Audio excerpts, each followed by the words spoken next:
अस्सलाम वालेकुम दोस्तों, मैं हूं अली ज़हीर। इस वक्त मेरे साथ मौजूद हैं ज़ुहैब खटक। दोस्तों, पिछले दिनों से जो ड्रामा चल रहा है आपने देखा होगा, गरीदा फारूकी का मुल्क मुखालिफ ट्वीट और उसके बाद मेरा रिएक्शन, और इन्होंने मेरी ट्वीट डिलीट करवाई और अब ये धमकियां दे रही हैं FIA की। तो बीबी जो बन पाता है कर लो, हमें हमारे मुल्क के इदारों पर भरोसा है, आपकी इन धमकियों से हम जबान बंद करने वाले नहीं हैं।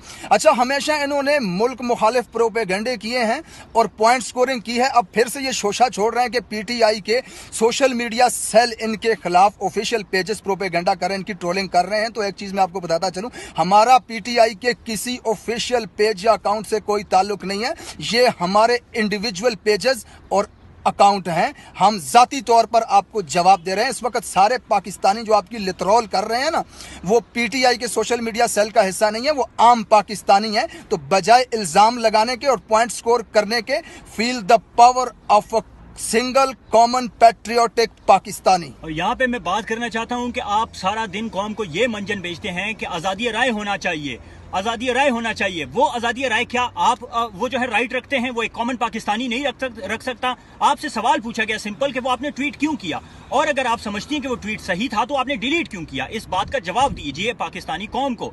वो आपसे एक सवाल पूछ रहे हैं, हम सोशल मीडिया एक्टिविस्ट, बजाय इसके कि आप हमें जवाब दें, आप हमें धमकियां लगा रही हैं। तो एक बात जहन नशीन कर लीजिए कि ना हम डरने वाले हैं, ना झुकने वाले हैं, ना बिकने वाले हैं। ये धमकियां उन लोगों को लगाइएगा कि जो पेड कंटेंट जो है वो पेश करते हैं और पेड काम करते हैं। हम ना किसी का खाते हैं, ना किसी से डरते हैं। हम अपनी धरती माँ से जो है वो अकीदत की हद तक मोहब्बत करते हैं। Thank you very much. हमारा सवाल अब भी वो है, tell us the second possible meaning of that tweet. बहुत शुक्रिया आप लोगों की सपोर्ट एंड लव का। God bless you all. Thank you so much.